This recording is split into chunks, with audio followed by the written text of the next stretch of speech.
दोस्तों target study acute के आज के करंट अफेयर्स के वीडियो में आप सभी का मैं सौरभ गुप्ता तहे दिल से स्वागत करता हूं। दोस्तों आज के इस वीडियो का पीडीएफ आप हमारे टेलीग्राम चैनल से डाउनलोड कर सकते हैं, जिसका लिंक इस वीडियो के डिस्क्रिप्शन में आपको मिल जाएगा। साथ ही साथ में टेलीग्राम चैनल पर आपको और भी बहुत सारे study material free of cost दिए जाते हैं।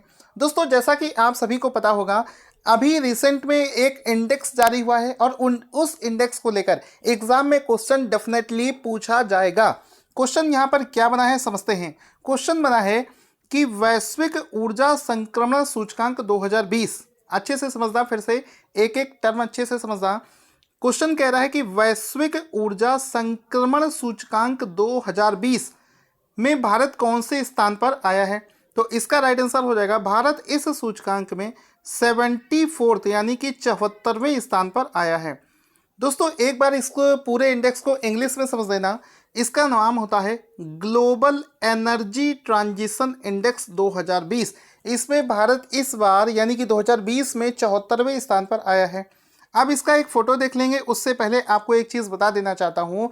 भारत की जो इसमें रैंक आई है वो इम्प्रूव हुई है पिछले साल, यानी कि 2019 में अगर भारत की रैंक की बात करी जाए तो पिछले साल भारत की इसमें रैंक थी 76, ठीक है। इस बार इसकी रैंक हो गई है 74, यानी कि 2 रैंक का इसमें इम्प्रूवमेंट देखने को मिला है। यहाँ पर अब हम लोग इसके बारे में इसका एक फ़ोटो देख लेते हैं, जिसमें कि आप देख सकते हो कि ये रहा वर्ल्ड एनर्जी ट्रांजिशन रिपोर्ट। यहाँ पर आप देख सकते हैं, जिसको कि यहाँ पर लिखा है कि world economic forum. World economic forum लिखे होने का मतलब है कि इस रिपोर्ट को वर्ल्ड इकोनॉमिक फोरम के द्वारा लॉन्च किया जाता है। यहाँ पर दोस्तों क्वेश्चन हमारा फिनिश नहीं होता है, इसके अलावा भी हमें बहुत सारी चीज़ें यहाँ पर समझनी हैं। चूँकि भारत की इसमें रैंक आई है 74th, इस वजह से यहाँ पर और भी देश हैं जिनकी रैंक हमें मालूम होनी चाहिए। जैसे कि अगर हम लोग इस ग्राफ को देखेंगे जिसमें लिखा है एनर्जी ट्रांजिशन इंडेक्स 2020, जिसमें कि टॉप 10 कंट्रीज़ के बारे में बात हो रही है। सबसे पहले स्थान पर आया है स्वीडन। स्वीडन इस लिस्ट में पहले स्थान पर है। स्विट्जरलैंड इसमें दूसरे स्थान पर है। तीसरे स्थान पर आया है फिनलैंड, ठीक है। इसमें भारत का रैंक नहीं है क्योंकि टॉप 10 की बात यहाँ पर हो रही है। साथ ही साथ में यहाँ पर आगे चलेंगे। अब इसमें देखो और भी बहुत सारे क्वेश्चंस बन सकते हैं। जैसा कि आपसे ये भी पूछा जा सकता है कि बताइए इस इंडेक्स को जारी किसके द्वारा किया गया था। आंसर करोगे इस इंडेक्स को वर्ल्ड इकोनॉमिक फोरम के द्वारा जारी किया गया है। साथ ही साथ में आपसे ये भी पूछा जा सकता है कि वर्ष 2019 के तुलना में 2020 में रैंक कितने पॉइंट इंप्रूव हुई है। तो आंसर कर देना कि वर्ष 2019 के कंपैरिजन में 2 पोजीशंस का इंप्रूवमेंट हुआ है। पिछले साल यानी कि वर्ष 2019 में भारत की रैंक 76 थी, इस बार भारत की रैंक हो गई है 74, यानी कि हम लोग इसमें प्रोग्रेस कर रहे हैं। अब इसमें कितने देशों को लेकर डेटा तैयार किया गया था, तो इसमें आप आंसर करेंगे इसमें 115 देशों को लेकर इस डेटा को तैयार किया गया था। अब आपकी समझ के लिए और भी अच्छे से मैं आपको ये लिस्ट दिखा देता हूँ, जितना आपको याद रखना है।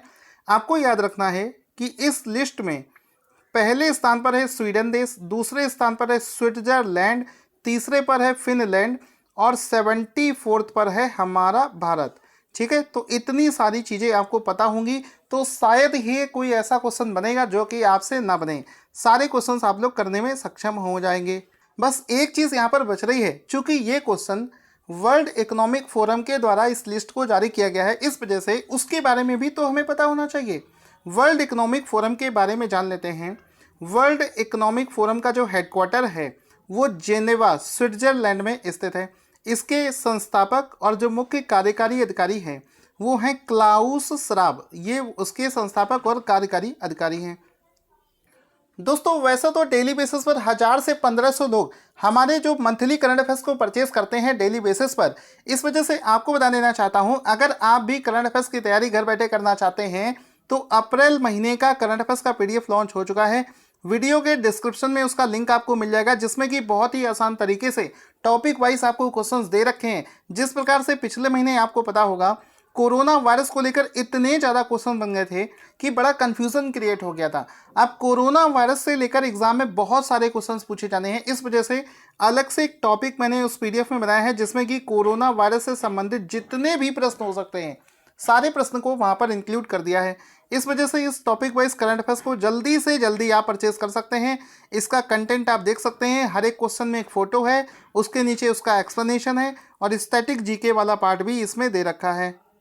अब बिना टाइम गवाए अगला शानदार क्वेश्चन करते हैं। दोस्तों अगला जो शानदार क्वेश्चन बना है वो बना है कि हाल ही में किस राज्य के मुख्यमंत्री ने एक बार फिर से संबल योजना की शुरुआत करी है। तो ये जो संबल योजना है इसकी शुरुआत करी है मध्य प्रदेश के मुख्यमंत्री ने।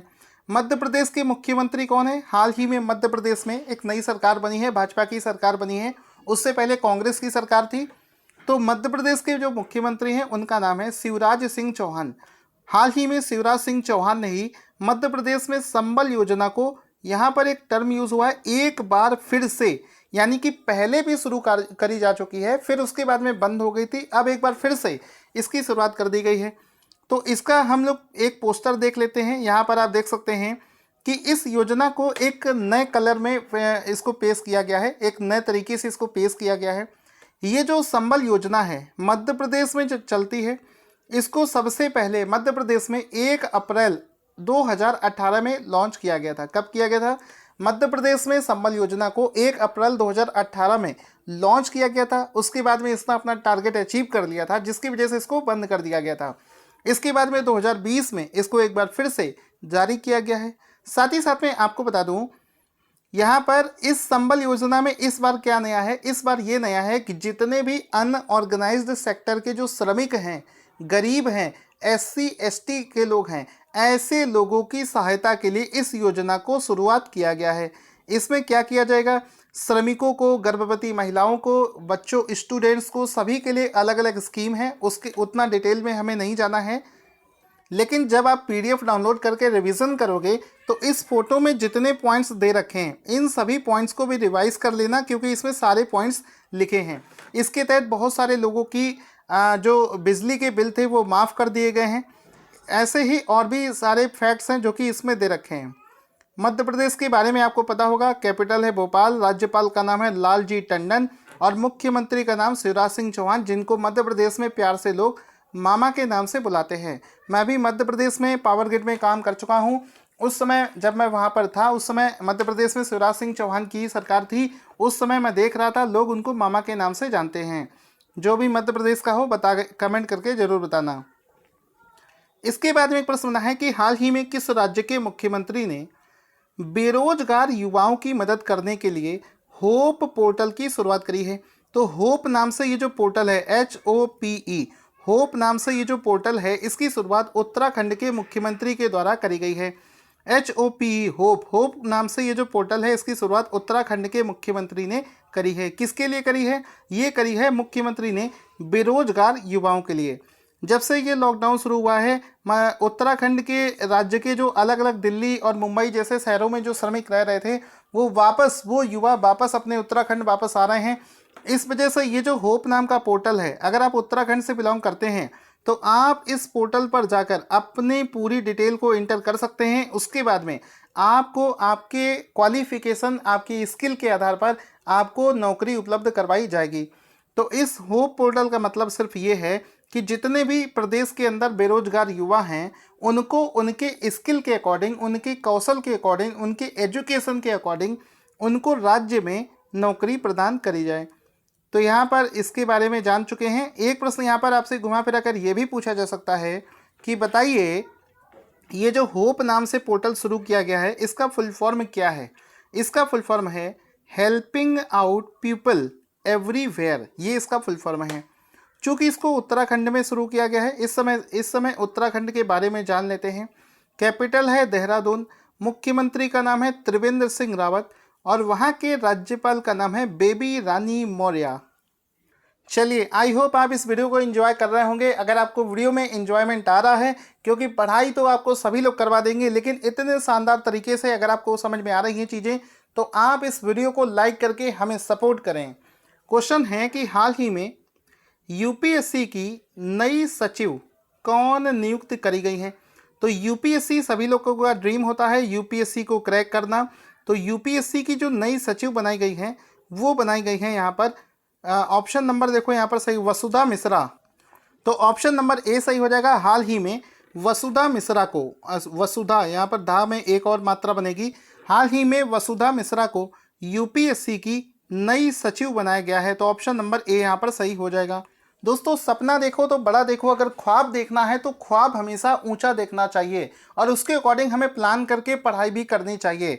आप में से कितने लोग ऐसे हैं जिनका ख्वाब यूपीएससी क्रैक करना है, जल्दी से कमेंट करके बताना। अगर आप लोग कॉन्फिडेंस से इस चीज़ को लिख पाते हो, अगर मैंने चैलेंज के साथ बोला है कितने लोग यूपीएससी क्लियर करने का जज्बा रखते हैं, तो कमेंट करके बताइए और अपने इस हौसले को बुलंद रखिए। आगे चलते हैं, इसमें आप इनका फोटो देख सकते हैं। यूपीएससी की जो नई सचिव बनाई गई हैं वसुधा मिश्रा, जिनका की फोटो भी आप देख सकते हैं, जो कि खुद एक आईएएस ऑफिसर हैं। तो वसुधा मिश्रा का आप फोटो यहाँ पर देख सकते हैं। साथ ही साथ में दोस्तों आपको बता दूं, अगर आप यूपीएससी क्वालिफाई कर लेते हैं तो आपकी पूरी रिश्तेदारी में, आपके पूरे समाज में, जहाँ से भी आप बिलोंग करते हैं, पूरे एरिया में आपका चर्चा हो जाता है और आपकी पुश्तें, कई पुश्तें आपको याद रखती हैं कि हाँ किसी ने यूपीएससी क्रैक किया था। इस वजह से अगर आप हिम्मत रखते हैं तो मेहनत करके पढ़िए, डेफिनेटली आप इस एग्ज़ाम को क्रैक करेंगे। अगला प्रश्न है कि हाल ही में सीबीएसई के नए चेयरमैन कौन बनाए गए हैं। तो सीबीएसई का जो नया चेयरमैन बनाया गया है वो बनाया गया है मनोज आहूजा। मनोज आहूजा, एक बार अच्छे से देख लेना। सीबीएसई, हाल ही में सीबीएसई का नया जो चेयरमैन है वो बनाया गया है मनोज आहूजा को। तो ऑप्शन नंबर डी यहाँ पर बिल्कुल सही हो जाएगा। इसमें आपको एक फ़ोटो दिखा देते हैं जिसमें कि सीबीएसई का जो नया चेयरमैन है वो बनाया गया है मनोज आहूजा को। मनोज आहूजा जो कि एक आईएएस ऑफिसर हैं, इनका फ़ोटो भी आप यहाँ पर देख सकते हैं। इनको ही यूपीएससी का नया सीबीएसई का नया चेयरमैन बनाया गया है। सीबीएसई का जो हेडक्वार्टर है वो नई दिल्ली में स्थित है। ठीक है, साथ ही साथ में और भी नए अपॉइंटमेंट्स हुए हैं, उसके बारे में जान लेते हैं। जैसे कि दिल्ली में दिल्ली डेवलपमेंट अथॉरिटी, जिसको डीडीए के नाम से जानते हैं, उसका नया उपाध्यक्ष किसे चुना गया है। तो अनुराग जैन को डीडीए का नया उपाध्यक्ष चुना गया है। उसके बाद में है archaeological survey of India, ASI के नाम से जिसको जानते हैं, उसका नया महानिदेशक डायरेक्टर जनरल किसे चुना गया है। तो राइट आंसर हो जाएगा वी विद्यावती को आर्कियोलॉजिकल सर्वे ऑफ इंडिया का नया डायरेक्टर जनरल चुना गया है। दोस्तों इसी प्रकार से एक ऑर्गेनाइजेशन होता है जिसको ईएसआईसी के नाम से जानते हैं, एम्प्लॉय स्टेट इंश्योरेंस कॉरपोरेशन। तो ये जो ऑर्गेनाइजेशन है ईएसआईसी, इसका नया महानिदेशक यानी कि डायरेक्टर जनरल बनाया गया है राजेंद्र कुमार को। तो राजेंद्र कुमार इसका आंसर हो जाएगा। तो ये जितने भी मैंने बताए हैं आपको फैक्ट्स, इन सभी को याद रखना, ये भी आपसे एग्जाम में पूछे जा सकते हैं। अब चूंकि क्वेश्चन शुरू हुआ था यूपीएससी से, इस वजह से यूपीएससी के बारे में जान लेते हैं। यूपीएससी के चेयरमैन हैं अरविंद सक्सेना, हेडक्वार्टर है न्यू दिल्ली में। तो इतना हमको पता है, तो आप खुद से बताइए क्या कोई क्वेश्चन इसके बाहर जा सकता है। इसी वजह से बहुत सारे पॉइंट्स मिलाकर ये पूरा पीडीएफ बनता है। डेली बेसिस पर इस पीडीएफ को जरूर डाउनलोड करते रहना। आगे चलते हैं, ये वाला क्वेश्चन हम लोग कर चुके थे। ये वाला क्वेश्चन देखिए, अभी जो 12 तारीख को प्रधानमंत्री मोदी जी ने भाषण दिया था शाम को 8 बजे, उसमें उन्होंने बोला था कि भारत को आत्मनिर्भर बनना है। आप लोगों से भी रिक्वेस्ट है कि कोशिश करिए विदेशी चीज़ों को बिल्कुल भी इस्तेमाल ना करिए। मैं पर्सनल लेवल पर अगर बात करूं तो मैंने ऐसी सारी चीज़ों को लिख रखा है कि जो विदेशी कंपनियों का है, जैसे आपका टूथपेस्ट हो गया, टूथब्रश हो गया, नमक हो गया, डेली यूज़ में यूज़ होने वाला साबुन हो गया, इन सभी की लिस्ट बनाइए ईमानदारी से। जब तक आप खुद से ईमानदार नहीं बनेंगे आप दुनिया में चेंज नहीं देख सकते हैं। तो केवल और केवल स्वदेशी प्रोडक्ट्स को यूज़ करना शुरू कर दीजिए, हमारा इकोनॉमी स्ट्रांग हो जाएगा। इसी चीज़ को लेते हुए देश को आत्मनिर्भर बनाने के लिए केंद्रीय सशस्त्र पुलिस बल सीएपीएफ ने कब से केवल स्वदेशी उत्पाद बेचे जाने की घोषणा करी है। तो जितनी भी ये सीएपीएफ वगैरह होती हैं, इनकी एक कैंटीन होती है, सुना होगा आपने, आर्मी की कैंटीन। तो इनकी कैंटीन में जो सामान है उसको 1 जून 2020 से वो केवल स्वदेशी उत्पाद वहाँ पर बेचे जाएंगे। ठीक है, फेस वॉश हुआ, साबुन हुआ, इसके अलावा भी और बहुत सारी चीज़ें होती हैं डेली यूज़ की, उन सभी को विदेशी चीज़ें इस्तेमाल ना करके स्वदेशी को हमें अपनाना है। हम लोग भी घर में सभी को सजेस्ट कर सकते हैं कि हम लोग भी घर में स्वदेशी चीज़ों को इस्तेमाल करें। तो यहाँ पर आप इसका फ़ोटो देख सकते हैं, सीएपीएफ की कैंटीन में स्वदेशी उत्पाद। ठीक है, तो ये इसका आप फ़ोटो देख सकते हैं। साथ ही साथ में ये जो CAPF है ये मिनिस्ट्री ऑफ होम अफेयर्स के अंडर में काम करता है।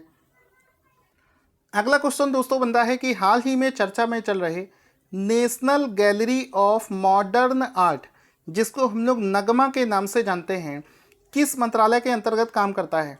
तो यहाँ पर ये जो नगमा है ये काम करता है संस्कृति मंत्रालय के अंतर्गत। ऑप्शन नंबर सी सही हो जाएगा। संस्कृति मंत्रालय के अंदर national gallery of modern art, Nagma नाम से ये जो है ये काम करता है। इस समय चर्चा में क्यों चल रहा है? चर्चा में इस समय इस वजह से चल रहा है क्योंकि इसने अभी एक प्रोग्राम लॉन्च किया है वर्चुअल लेवल पर। ये जो प्रोग्राम है इसने नगमा ने एक प्रोग्राम लॉन्च किया है जिसका नाम है नगमा के संग्रह से, नगमा के संग्रह से नाम से एक प्रोग्राम को लॉन्च किया है। इस प्रोग्राम में इन्होंने क्या किया है, इस प्रोग्राम के तहत ये लोग क्या करते हैं कि कलाकृतियों के एक प्रतिष्ठित और दुर्लभ संग्रह का प्रदर्शन करते हैं। इनके पास में जो कलाकृतियां हैं, मतलब ऐसी रेयर कलाकृतियां जो आपने नॉर्मली नहीं देखी होंगी, उनका प्रदर्शन करते हैं वर्चुअल तरीके से। जैसे कि ये लोग क्या करते हैं, जैसे कि आपको पता होगा इस हफ्ते, अभी पिछले हफ्ते रविंद्रनाथ टैगोर जी की 159वीं बर्थ एनिवर्सरी मनाई गई थी। तो उनको लेकर जितना भी इनके पास में रेयर संग्रह है वो यहाँ पर प्रदर्शित किया गया था।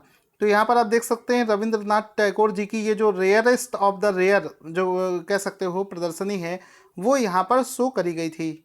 दोस्तों चीज़ों को समझते हुए चलना, वीडियो में सारे पॉइंट्स जो बता रहा हूँ PDF जरूर डाउनलोड किया करो, उससे रिवीजन करने में आसानी हो जाती है। अगला प्रश्न है कि आदिवासी उद्यमों को बढ़ावा देने के लिए tribal cooperative marketing development federation of India, जिसको शॉर्टकट में ट्राइफेड के नाम से जानते हैं, ट्राइफेड ने किसके साथ में एक साझेदारी करी है? तो इस क्वेश्चन को शॉर्ट में आप ऐसे समझ सकते हो कि हाल ही में आदिवासी लोगों के लिए, आदिवासी उद्यमियों के लिए ट्राइफेड ने किसके साथ में एक साझेदारी करी है?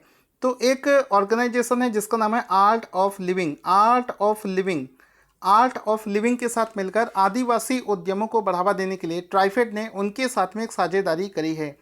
तो इसका एक फ़ोटो देख सकते हैं, इसमें देखो ट्राइफेड का इस तरीके से आप ट्राइफेड का लोगो देख सकते हैं।